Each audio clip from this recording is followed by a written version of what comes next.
Hello and welcome to Original Owners. 95% of employee-owned companies don't start out that way. Original Owners tells the stories of companies that have become employee-owned. It's a new series by Certified Employee-Owned. From Certified EO, you've got myself, Thomas Dudley, joined by Adrian Geen. And today, for our very first episode, we are joined by Shawn Burcham, the founder and CEO of PFSbrands. Shawn, thanks for joining us. Yeah, glad to be here. Thanks for having me. Absolutely. So Shawn, you started PFSbrands in 1998 as Pro Food Systems. You're about 23 years in now. You've had tremendous amounts of success, double-digit growth in nearly every year. Spent a number of years on the Inc. 5,000 list of fastest growing private companies. So just for folks who maybe aren't familiar with the company, why don't you tell us a bit about PFSbrands today? Sure. PFSbrands is 100% employee-owned. We're super proud of that, obviously, and glad to be part of this video. Beyond that, PFSbrands primarily focuses on putting branded food programs inside supermarkets and convenience stores. We have about 1,700 branded locations now across the country, and we service roughly 15. In some way or form, we sell to about 15,000 convenience stores or supermarkets through about 85 different wholesale distribution points across the country. Obviously, it didn't start out like that, but that is what we do today. We have 3 franchise brands and we have 3 licensed brands that we go to market with inside supermarkets and convenience stores, now across about 42 states. Fantastic. And what are those brands? I'm sure some people listening have probably encountered them out in the wild. On the chicken side, and our original brand, actually how we started is Champs Chicken. So that's what we call our flagship brand. That's what got us to where we are today, and ultimately what created a lot of that double-digit growth that you talked about. In addition to Champs Chicken, that is a franchise brand now. We have Cooper's Express that we acquired out of Seattle and have since grown that brand across the country since 2014. So that's our franchise brand is Champs, licensed brand is Cooper's Express. We also have 2 Mexican concepts, one called Blue Taco. So think Chipotle, Qdoba, except inside supermarkets and convenience stores. And we have a licensed brand called Hot Mex Express in that Mexican category. And just this year, we rolled out Hangar 54 Pizza, which is our franchise pizza brand. And we have Wingman Pizza, which is our licensed pizza brand. So those 6 brands, along with other just product brands, drive our business to what it is today. Do you have a favorite brand of all those? I think any founder is probably partial to what they started with. So definitely Champs Chicken. It's I've got a real passion for the chicken business in general. I stay healthy, but I love fried chicken. Everything's great in moderation. So I'm highly partial to our Champs Chicken brand, and really fortunate to have got that opportunity to start that, and blessed with all the opportunities we've had along the way. Yeah, that's fantastic. And it's probably a good transition to talking more about the beginning of the company and kind of your origin. So I guess just going back to the very beginning, when did you first know that you wanted to start a business? Well, I actually started my first business when I was almost 14. So I had a lawn mowing business that we had a partner in, and we actually went out and did the door-to-door knocking and went out and mowed yards for several summers going through high school. So my dad always had some different side jobs going on in different businesses, even though he had a full-time career.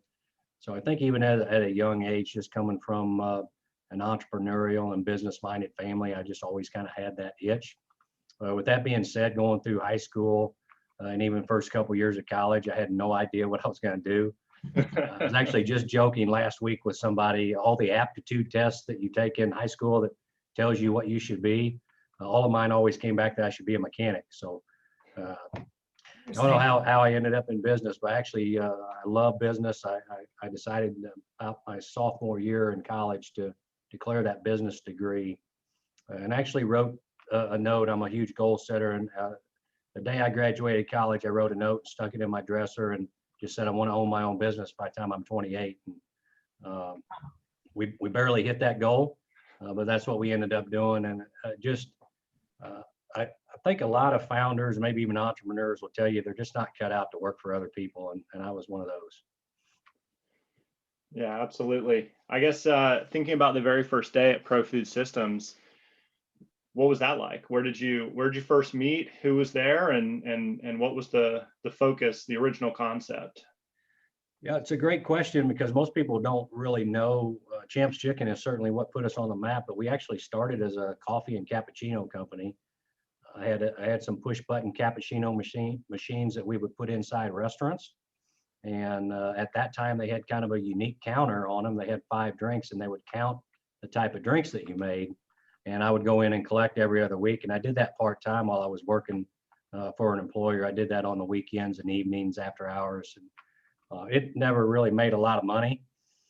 So we were fortunate to fall into the chicken. But really, the first day, I'll kind of start there. The first day of leaving my job, and I was actually working for a competitor at the time. So it was a little bit dicey from an ethical standpoint, and just making sure I wanted to do everything ethically to make sure I left without doing anything unethical.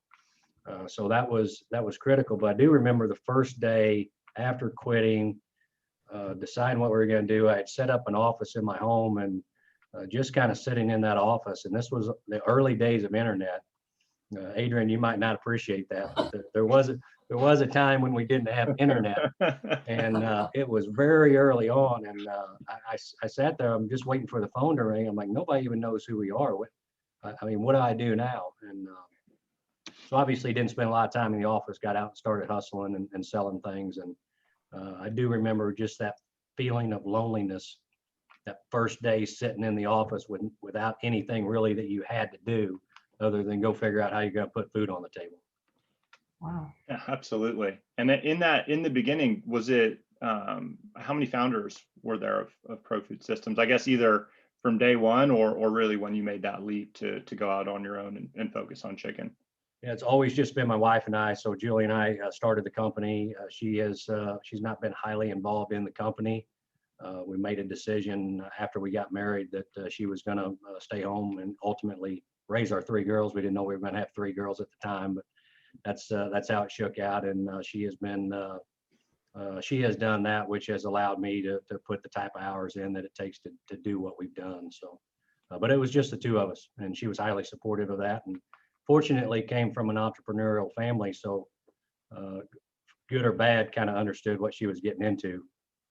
It must have been really kind of scary to have a child and a wife staying at home and then starting this whole new thing on your own. Yeah, it's actually pretty highly motivating when you have that happen. I guess you could look at it that way. When you hear the real story and the way I really tell it, because it was terrible timing, is we went from a double income family with no kids to a 1 income family with actually a 1 kid family with no income. Yeah, wow. So it's yeah, it's a little bit humbling looking back and kind of stupid actually looking back from the timing. We were extremely confident in what we could do, but man, I think if one of my kids would do that, I'm not sure I would be as highly as supportive as maybe her father-in-law or my father-in-law and my father both were, as far as taking the leap. So Was there ever a point in the first year or two where you felt like you made a big mistake in doing that?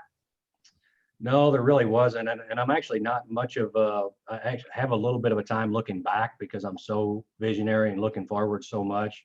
Mhm. I really, truly, even as hard as it was, the hours that I was putting in, my dad always told me, he said, you work hard, you dream big, you think about those opportunities and those things that you can accomplish, and you can do anything that you put your mind to. And really, you're so busy, at least my mentality, I was so busy that I didn't have time to think about looking back and having regrets or anything. And fortunately, I was out hustling and we put on some business, and the first year was, from a sales standpoint, really higher than expected. I like to look back at my first 6-year plan, and we really accomplished that in about 14 or 15 months. Wow. So the business itself, the business model and what we did to put it together, I feel really fortunate that we found chicken as opposed to coffee. The coffee wasn't working too well for us. Everything I've done starts with a C, though. I started out selling cheese in my professional career with Mid-America Dairyman, so we kind of stuck with that until we went with Mexican. So That's funny. You got to have a focus. Yeah, that's good. Well, I'm kind of curious. So you're all right. So you start the business, you go from two incomes, no kids, to basically one kid, no incomes, just as an entrepreneur. You're sitting in that office on that first day. How did you get that early traction? Like, what really led to that initial growth to the point where you could accomplish 6-year plan in 14 or 15 months, which is not something you normally see with new companies. Kind of goes the other way most of the time. So what early on did you do to get that initial traction? I think we got fortunate with an equipment company. We had, even though we didn't have a company, we cut a deal with a South Carolina equipment manufacturer called BKI that manufactured some high volume or high quality equipment. And they gave us kind of an hourglass section in Missouri, which didn't consist of St. Louis or Kansas City. It really didn't have much in it, but it gave that rural area that allowed us to have a good equipment company along with a brand. So knowledge of the industry and just the hustle to go out and find business and get it. It's much different in what we did than say retail, where you got to try to get people to come to you. Mm-hmm. And certainly we didn't have the internet, so it was just going out and knocking on doors and hustling. And we got one account. We did what we said we were going to do, and those word of mouth references is really in the early days what we built our business and what we built our brand on. So just trying to do it better than our competitors and out there doing what we say we're going to do. And to this day, that's the culture that we build, is a culture of work ethic. And hey, if you tell somebody something, just make sure that you do it. Mm-hmm. Oh, that makes a lot of sense. Adrian, did you have a question? Well, I was going to ask who your first hire for employee was that first person you brought on with you? Yeah, the first person was actually a good friend of mine that we hired just kind of in a support role, and ultimately didn't make it, but was a big help at the time. And one of the things I like to talk about with scaling businesses is there's certain people, whether they're good hires, bad hires, whatever, they help you make it to the next step. And recognizing sometimes when the company outgrows people or when people outgrow the company is a good leadership trait that so many people don't recognize, and they either try to hold on to good people or bad people too much, instead of just acknowledging the fact that sometimes you can't take care of everybody, but sometimes the company is going to outgrow people as well. So as we've scaled and as I've become more obsessed with learning from the best thought leaders in the world, that's some of the things that I've learned and picked up on. Yeah, that's very interesting. I know you have a very strong cultural perspective and have a very, almost like a system with the open book management, which we'll definitely get into.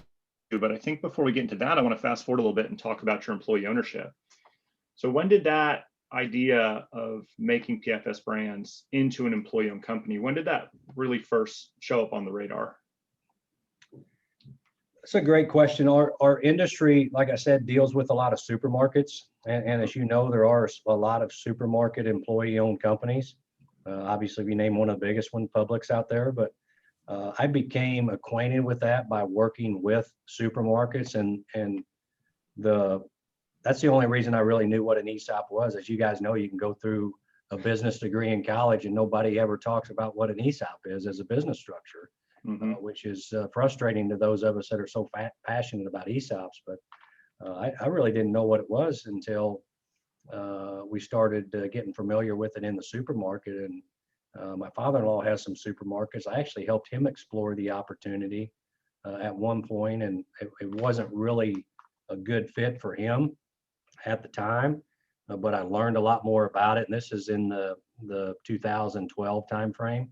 Mm-hmm. So I became really obsessed with the idea of it, and we were really scaling and growing, and we wanted to send a message to our employees and our community that we weren't going anywhere. We certainly were intrigued with the tax benefits of the ESOP and how those tax benefits can allow you to not only grow the company, but give it back to the employee owners versus paying it in taxes. So that was extremely appealing to me. But really just giving everybody a stake in the outcome of what this thing could be, and sending a message to the community and the employees that we're not going anywhere. We're not selling out to private equity. We're not selling out to a bigger company.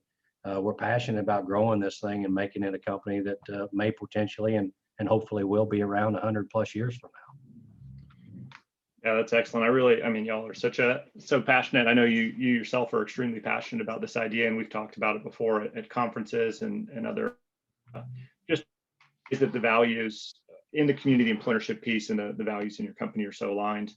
So it sounds like it starts coming on the radar for you, at least through some of these through your customers, essentially working with grocery stores and convenience stores. Maybe in like 2012, 2013 was when it first came on the radar. But I know y'all didn't actually do the ESOP transition until, I believe, 2017. Is that right? Yeah, the actual transition was in 2017. We actually did set the ESOP up in 2015. Okay. As far as the structure, I brought on one of the things, as most people know that'll probably watch this video, and some others that don't, there are some complexities that go into the ESOP and that structure and what it takes to set one up and maintain one. And I'm not really that technical person, so I really needed, we didn't have a CFO at the time. I really needed to get a CFO that was passionate about culture and wanted to help kick this thing over the finish line, along with our vice president of human resources. So those two people were very instrumental. Our CFO coming on board and actually us going to conferences and making sure that we knew exactly what we wanted to do, meeting all the people, getting this thing all put together. But certainly from an implementation and ongoing maintenance standpoint, those two have been instrumental in what we do with the ESOP. So it really did. 2017 is when we actually pulled the trigger on the transaction, and we did a 100% leveraged ESOP transaction. Some of that actually changed through the time frame, and I think you'll probably ask about, how did we communicate and things like that. But we did not initially go into this thing thinking that we're going to be 100% ESOP on the first tranche. Oh, interesting. Tell me, I'd love to hear a little bit more. I'm sure people listening too about the kind of the process of exploring that. So from hearing about it in 2012, you sounds like you set it up in a few years after that. I mean, what went on in that process of exploring? So number one, just learning about the ESOP for myself and our CFO, getting our heads wrapped around how everything would work, the process, how to set up the documentation. We had got some, what I consider to be poor advice early on, and our advice was, hey, you can do 10% a year for the next 10 years, and you can just sell 10% every year to the ESOP. And looking back now, and some people that might be great for, so I wouldn't discourage that, but I would not want to disrupt the company, myself, and to have to work through a transaction like that every year, knowing what I went through. It seems to be a little cumbersome and probably would have been burdensome on the company, having to do that each year. So I do think if I was giving somebody advice today, I would say a 1, 2, or 3 stage transaction as far as percentage of ownership would be a better way to go about it.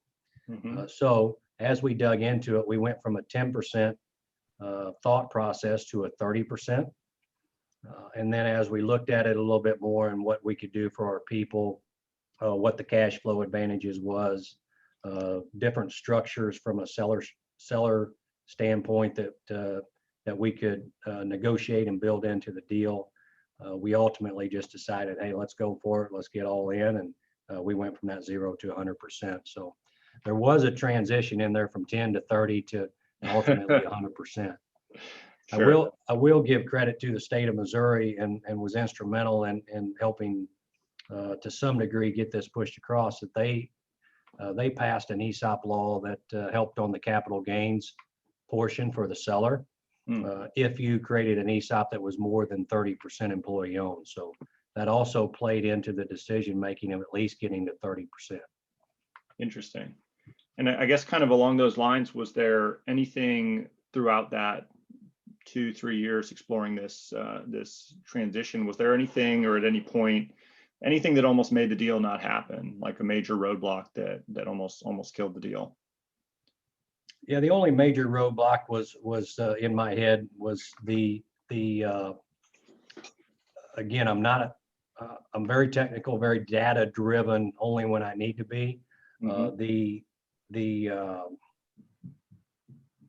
Maybe I'll say it this way: as a founder, you get to run the business the way you want to run the business, and you even as collaborative as I was through the years, you don't have a board of directors to answer to.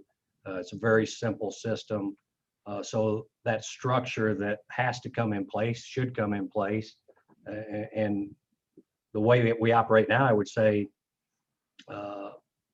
I like that structure. That was the roadblock for me is, okay, do I really want to deal with this structure and quarterly board meetings and those things that, quite frankly, were coming along as our company was scaling anyway. But for me, that was really the only roadblock. I didn't ever look back and think, man, the ESOP's not right for me or any of those things. It was just more of the fear of the unknown of, I call it the red tape involved. And I will say that has been pretty simple. There's not a lot of changes, especially as you have people that can handle that in the organization. That makes a lot of sense. And I don't want to go too far into the details there, but I'm just curious in terms of that structure. Do you have an internal trustee for your ESOP, or did you do an external trustee? And I guess similarly, if you're willing to share on the board side, any sort of the major changes that you made there in order to put that necessary kind of governance in place for the ESOP. Yes, great question. Most of the time, especially with 100% transaction, especially with an external trustee, and if you're doing it correctly, that structure is going to have to change. And I say that depending upon the structure that you have. So let me first just say it was just my wife and I on the board. We ran the board. We had the board meetings. That was it. So we didn't really have a board structure. So what we did is we did hire an external trustee. I felt much better about that because we wanted to make sure the transaction was legitimate and ongoing. We still have an external trustee. I like that extra insurance policy, if you will, to make sure that, hey, we're not running this thing like it's my company. We're running it like it's an employee-owned company. So any major decisions, obviously we bounce off of that trustee. Part of our structure was to hire at least 2 external board members. So we did that. We have 2 external board members. My wife and I still sit on the board, and then our internal board member is our CFO. So right now we have a board of 5. As we progress, we're about 4 years in now. As we progress, we'll most likely move that to 7, but I'm not a big believer in boards or leadership team above 7. 7 or 8. So, and I like an odd number on a board just from a voting perspective. So makes a lot of sense. Again, you ask a dozen different people about that, they may give you a dozen different answers, but it's just my personal preference. Absolutely. Yeah, absolutely. It makes a lot of sense too. Well, and then, okay, let's think about, okay, so we're doing this transition to ownership, right? Obviously, there's things to consider about the ESOP, those sort of details to work out. But a major consideration as well is telling the new owners what you've done. And so I'd love to hear a little bit about how you rolled this out to people, how you shared it with the company, and obviously what their reaction was like as well. Yeah, another great question. Let me try to maybe wrap that up into a story because I'll go back to our CFO and I really started this in about 2014, going on this journey of exploration, going to ESOP conferences, National Center of Employee Ownership conferences, really just trying to learn about this. We're talking to all kinds of different people, which is great about employee-owned companies. They love to share stuff, and the culture that we got involved with was great. We were also an open book management company at the time, just kind of not necessarily getting any coaching from the great game of business, but implementing a lot of their ideas and practices. So Trevor is our CFO. So Trevor and I are walking around all these conferences and talking about our culture and, hey, you know, we're recognized for a great place to work. We're on the Inc. 5000 list. We're open book, and people are interested in open book, number one. They're interested in the culture. And at the end of the day, we found out we were extremely odd. A lot of people that move down this ESOP journey are retiring. They're using it for an exit strategy. They're trying to get employee ownership to try to get people engaged. And I mean, we weren't doing that. We were just trying to give everybody more of a stake in the outcome. And so we started having all these people ask us about, hey, tell me about your culture, tell me about open book, tell me about all this. And we found out, man, only about 15 to 25% of the organization is open book, number one. But we also found out a lot of the people are working toward a better culture. And some have found that, hey, just employee ownership didn't matter. You still have to focus on the culture and make it intentional. So, so that goes along with just the journey and how we told people. We completely transparent. In fact, even to, we had announced that we're going to make it a 10% employee-owned company. We had announced, hey, we're thinking about a 30% employee-owned company. We kept our employees informed all the way through this process. And then they were surprised when we decided we were going to 100%.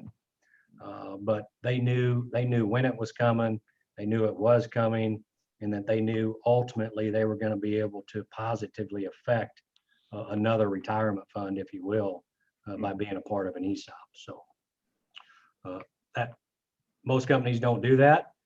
We just, again, being open, transparent, we just kept them informed through the entire process, the timing and everything, and they knew what was coming. Okay, that's great. Yeah, that's definitely a little different than what I've heard from other business owners, where often what will happen is they'll kind of explore it in a smaller group, and then there will be a big dramatic announcement, which is a great thing to do, and obviously works for a lot of folks. But for y'all, just given the culture and the open book piece, which I definitely want to circle back to, but more fitting with that culture, had actually been telling people along the way. But then when you actually did the transaction, how did you mark that occasion? Oh, again, they knew it was coming, so we didn't do a huge thing then. We had it was in the middle of winter here, so January 3rd in Missouri is not real conducive to going outside. But we did have a company party. Okay. That year we always had an annual party pre-COVID, and then you know, we kept it going with a party just a couple weeks after. We always do our party in January, so. That timing worked out, but it wasn't, again, it wasn't a massive announcement other than, hey, it's here, it's done, because they knew what was coming. Yeah, no, that makes a lot of sense. How technical did you get with the explanation of the ESOP and the transaction with employee owners? Because I know you do that open book management, which makes it seem like you have very candid, open financial conversations with people. So did that translate with the ESOP? Did you really kind of go into the technical side of things, or did you keep it kind of more high level at first? We definitely kept the transaction high level. As far as how the ESOP works, the tax advantages of the ESOP, the income statements, ongoing, we share those things every month. In fact, our entire company is involved with owning lines of the income statement. So Wow. if I understand your question correctly, the transaction, we didn't disclose transaction pricing, things like that. But post-transaction, you know, everything is there, and most of our people are financially literate enough to understand really what that transaction was, but we just don't talk about it that much. One of our core values is straight talk. You know, straight talk and simple is better, but also entitlements don't exist. So we have created a culture of ownership thinking, and I don't think any other owner should apologize for what they did to start a company that grew and helped create more capitalism, and gave somebody an opportunity to do something above and beyond what maybe others can do. We encourage that same thing within our own company, and in fact have lost, I mentioned losing people earlier. We've lost some people to entrepreneurship. When you create a mindset like we try to create, you're creating more entrepreneurs, you're creating more capitalism. So we've had some people go off and start their own.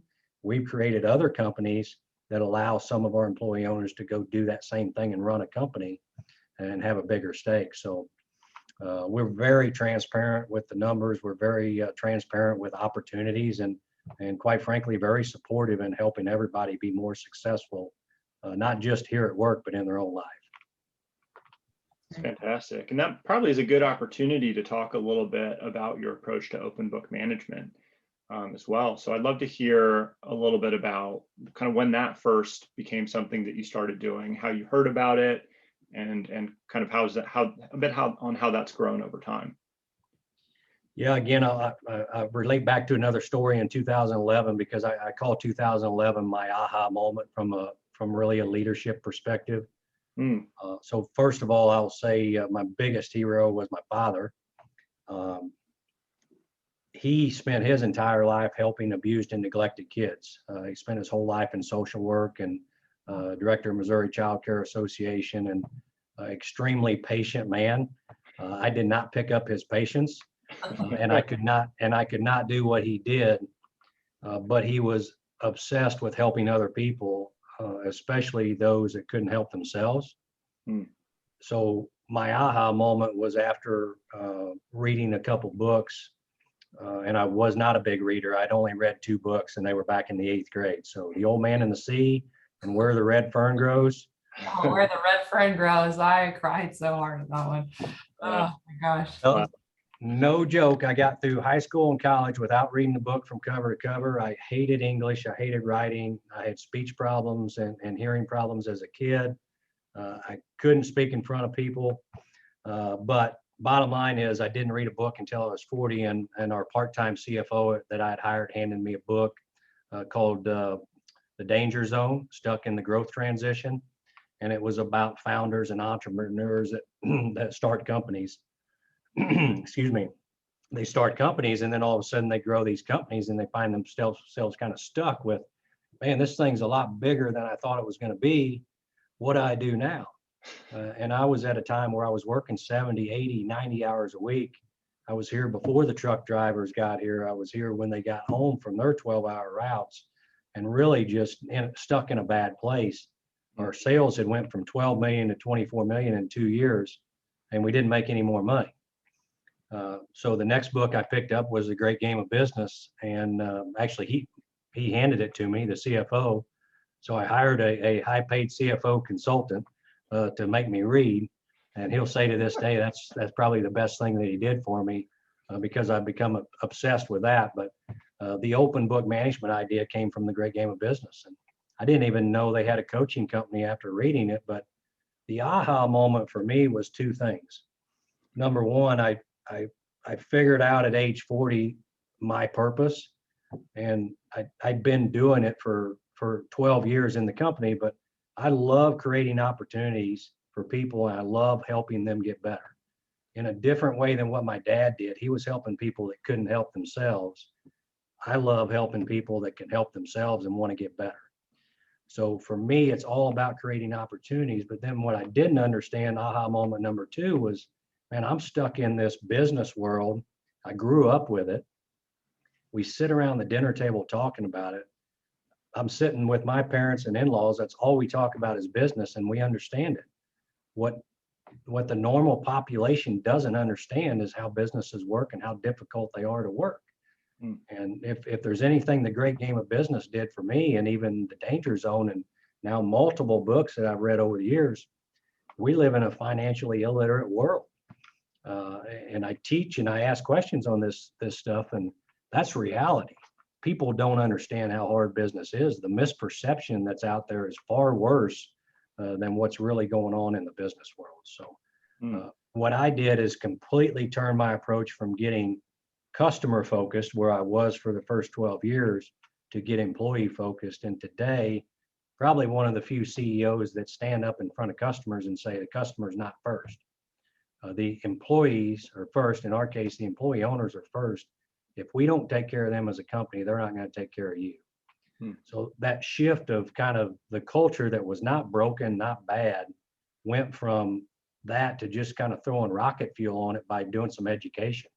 And quite frankly, some crude education early on. We've got it down to a science today, but very crude education. But the bottom line turned in 1 year, just by some minor education and getting people more involved and more engaged in the company. That's so apologize for the long-winded answer. No, that was great. That was great. I mean, there's so many different things to kind of dig into there.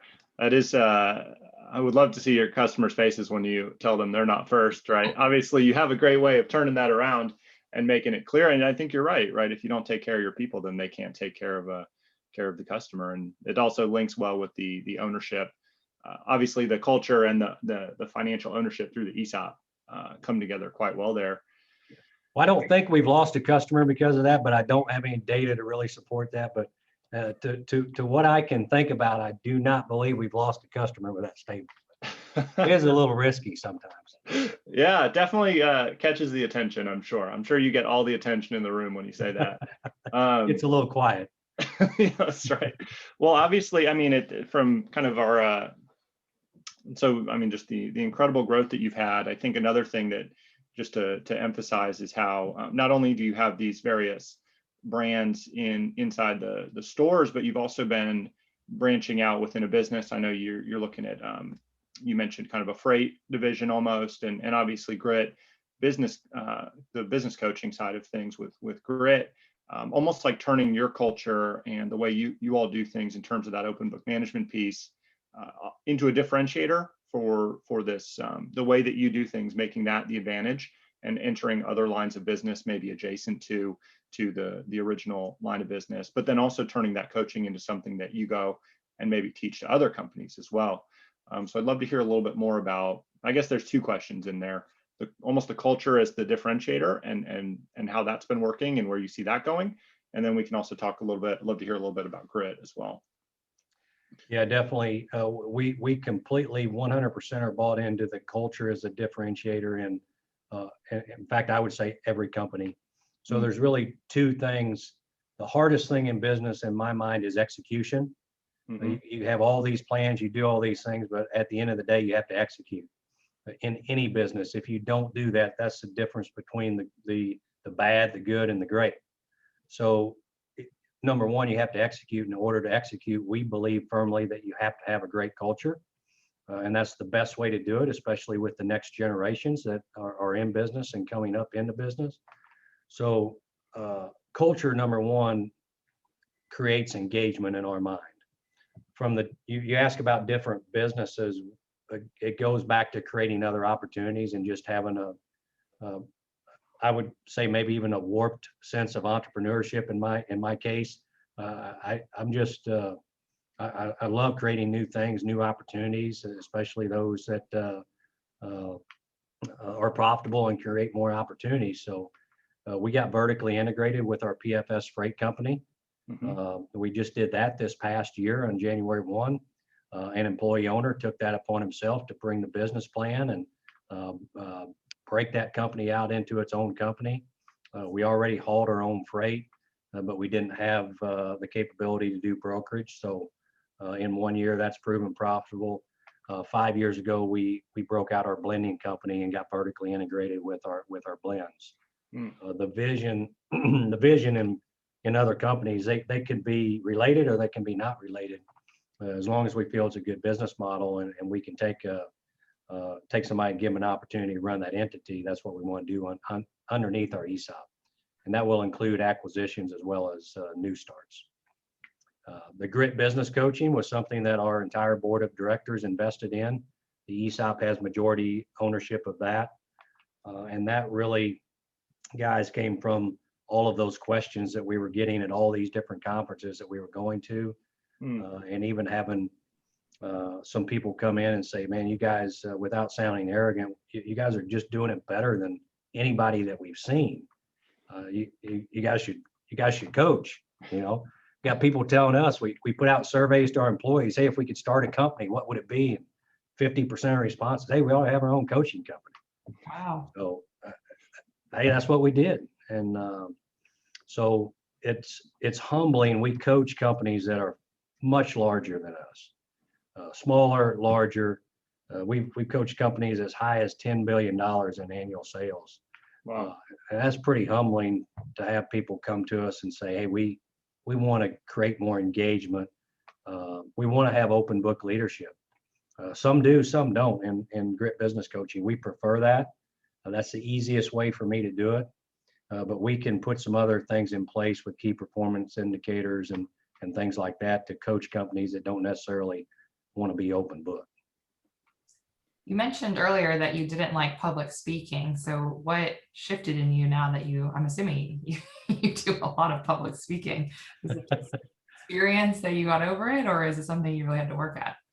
It's definitely something I had to work at. So I was a terrible writer. I was a terrible reader.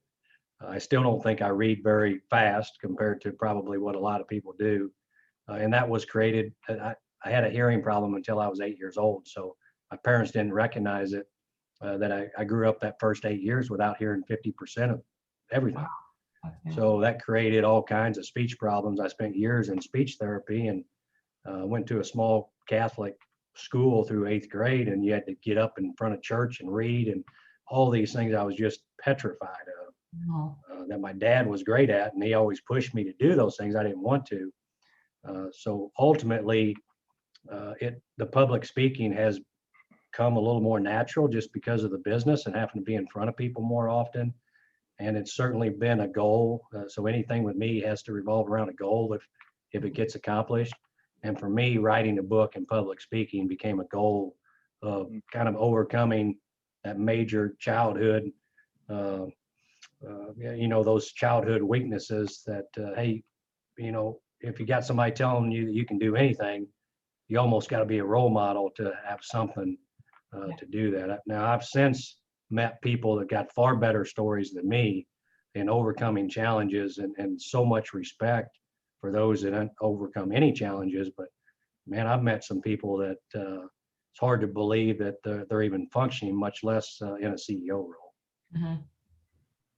This is a little bit of a tangent, but can you talk a little bit about your goal, how you structure them? Do you do like short-term and long-term goals? It seems like it's a very important part of your leadership style and just in general your life. Yeah, it really is. So personally, yes, is the answer to that. We have created and written our own goal setting system. We tried some others and didn't like any of them. So we have a program called Grit Track that we wrote. It's a strategic plan software. So we keep all of our strategic plan, but the real purpose of Grit Track is to try to get people, excuse me, not to try to get people, but to, for lack of a better word, we make people set goals. You can't work in this company if you don't set a goal. Yeah. Only 17% of the population sets goals. So that might be astounding to anybody that's a goal setter. It was to me, but think about that. Only 17% of people set goals. Yeah. And only 1/2 of 1% of people write their goals down. 1/2 of 1%. Now, the real staggering thing is you're 50% more likely to achieve your goal if you just write it down, even if you never look at it again. Wow. So the purpose for us in trying to drive in a results-based business, hey, we got to be setting goals. We've got to get people on board that either like to set goals or are willing to do that, or you're going to be extremely uncomfortable here at PFS. Mhm. So the goal setting system is definitely, we give them areas where they can set personal goals and professional goals, and we coach them on that time frame. So to your question, Adrian, short-term goals, yes, whether it's 1 week, 1 day, 1 month, 1 quarter, annually. Our goals as a company definitely revolve around quarterly and annual goals. But some of those have to be broken down into daily or weekly, depending upon what it is. Mhm. That's fantastic. And I think on that leadership topic, obviously having the open book coaching coming in, you said you started that around 2011, right? The transition to employership 2017. So you had a number of years to work on that. But then it's kind of moving from being a founder-owned business to an employee-owned business. What's kind of the difference there from a leadership perspective? I mean, yourself as the CEO or your executive team, even managers, like what's different about being a leader within an employee-owned company? Yeah, I think it's a great question. I think it's, man, that is a good question. I'm going to answer that maybe in a little bit different way, because I think you have to be a certain type of leader to lead effectively in an employee-owned company. I don't think my leadership approach has changed much. I have definitely become more collaborative, more willing to take more feedback, in some cases slow down a little bit more, which can be good and can be bad. But at the end of the day, from a mindset standpoint, I think you have to be a certain type of leader, and you have to have that collaborative approach and want to get the team along, get everybody rowing in the same direction if you're going to run an effective ESOP company. So it definitely becomes instead of an authoritative leadership position, it's got to be more collaborative. The great thing about an ESOP that is good to talk about with everybody is it's our company. Mm-hmm. And hey, if it's our company, doesn't everybody want this thing to continue? So the succession planning becomes a lot more deliberate, in my opinion. Even the leadership transition conversations, I think, become easier. Hey, this is going to have to transfer, and it's not just off the radar when you're gone. I mean, this thing has to move on. So who's taking your spot? Who's taking my spot? I've been very conscious about that even before the ESOP, but it's easier, I think, to tell our leadership team that without them getting nervous about what their position is and some of those types of things. So that probably doesn't answer your question directly, but in my case, it just didn't change that much. Well, and y'all are definitely an interesting situation in that if you've been to an employee ownership conference or talked to people, eventually it comes up that just giving people that financial ownership stake is not necessarily going to change the way the business performs, right? There needs to be some change in behavior. People need to recognize a long-term value, so they're less likely to leave. They make that longer-term commitment to the company. They behave differently on a day-to-day basis. You put in some sort of open book management system or some way that people can impact the business. Like that also needs to be the case. Y'all obviously started there and did that for a number of years and have obviously made that a huge strength of your company. So then becoming employee owned with the ESOP, like the financial side, it makes all the sense in the world and obviously links well. So that makes a lot of sense too, that maybe that's just kind of ingrained in your leadership perspective from early on. Yeah, I would say definitely is. The thing I would also comment on though is that the hardest part of the ESOP for most leaders and most companies is the education process internally, because it does take a lot of education. Think about what most people actually retain in one conversation. If you look at all the stats, it takes 8 or 9 times of hearing something before it actually sinks in. So think about that across the entire organization. Then remember that you've always got new people coming in. So they've got to hear that another 8 or 9 times. So from a visionary standpoint, it's one of those things that I struggle with it because you feel like you're repeating yourself a lot. But again, I've become more comfortable with that because while 10 people in the room have heard it and actually get it, there's another 10 that haven't heard it or haven't heard it enough yet to understand it. And the big message with the ESOP is, hey, this is a long-term ownership game. I started this thing 22 years ago and look how hard it was to get here 20 years later. This isn't an overnight success story, and it's not going to be an overnight success story with you. So if you want to be a part of the ESOP long-term, you have to think about it in a long-term way. That's fantastic. And 4 years in, one of the biggest challenges we see from the members and the companies we work with is it's just very hard. I love the way you put it. It's a long-term ownership game, and it's hard for people to see. People who you think about, like the people driving the trucks or working on the front lines, have no experience whatsoever with owning a liquid private company stock. No background, probably don't know anyone who's owned that either. So how has it been on the financial side with y'all and people seeing that opportunity? Do you feel like people are getting it now 4 years in? They're getting the wealth building side of things? Is that something that they still need to work on? I mean, how's that kind of going there? It's going good. It's going to be going a lot better here in a week and a half. We got our stock reveal a week from Friday, and it's awesome. So I wish I could share this in a week and a half, but since we can't do that, the story's going good. We've shown growth in the share value. The company's kind of been on a springboard because again, we did go from a 0 to 100% ESOP. So obviously, anybody that understands that recognizes that creates a lot of leverage, and we paid down a lot of debt.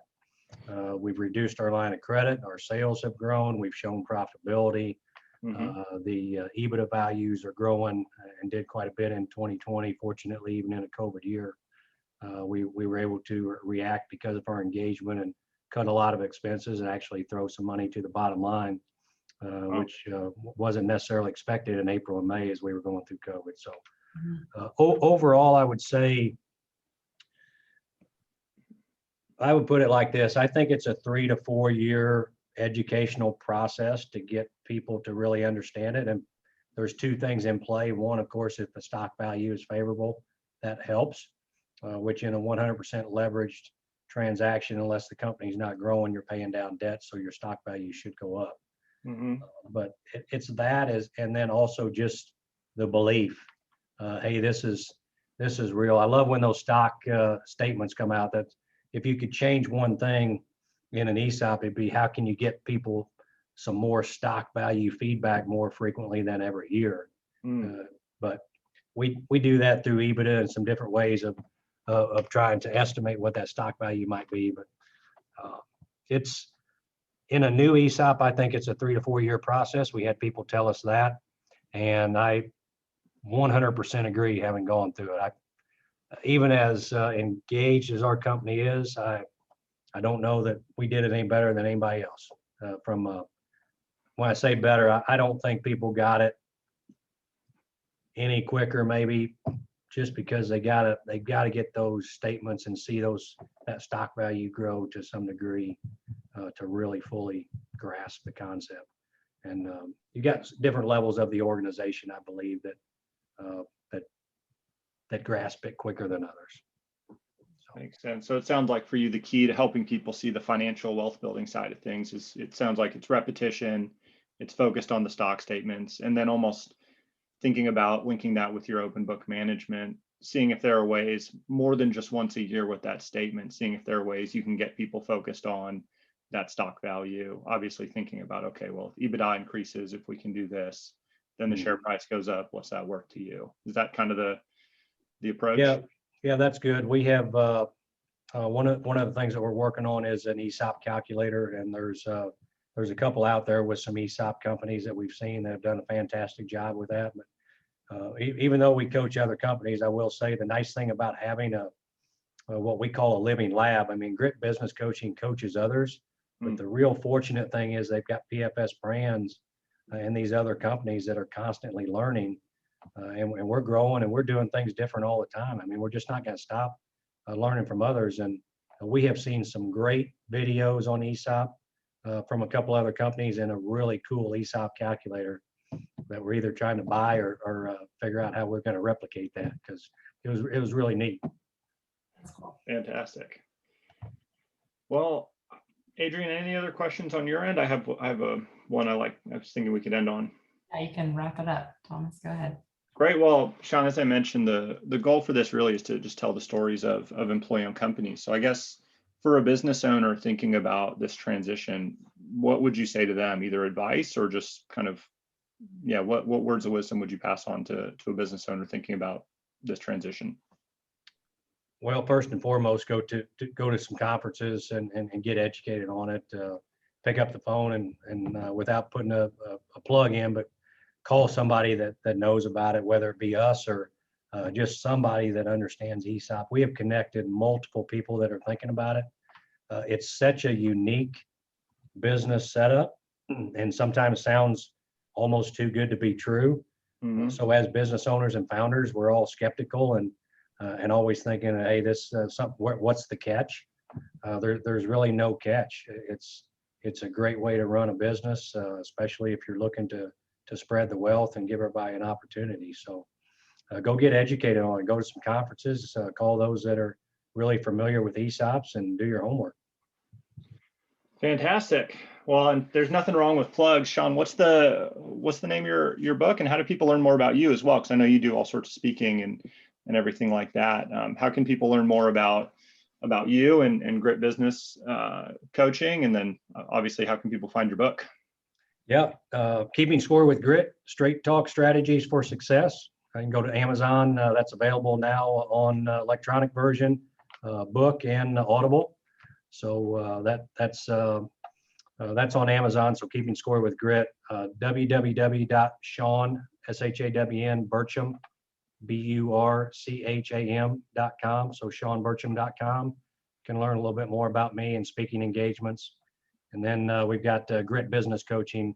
Grit spelled incorrectly due to my childhood spelling problems. So Grit is GRITT. It does have a meaning. So gritbusinesscoaching.com. You can learn a lot about what we do for other companies there. Awesome. That's great. Well, Shawn, thanks so much for joining us. It was great to hear about everything that y'all are doing, and yeah, look forward to seeing you next time we can go to one of these conferences. All right. Thanks, guys. I appreciate the work you guys are doing out there as well. So appreciate you having me. All right. Thanks, Shawn. Take care. Take care. Bye. Bye. All right. Let's see.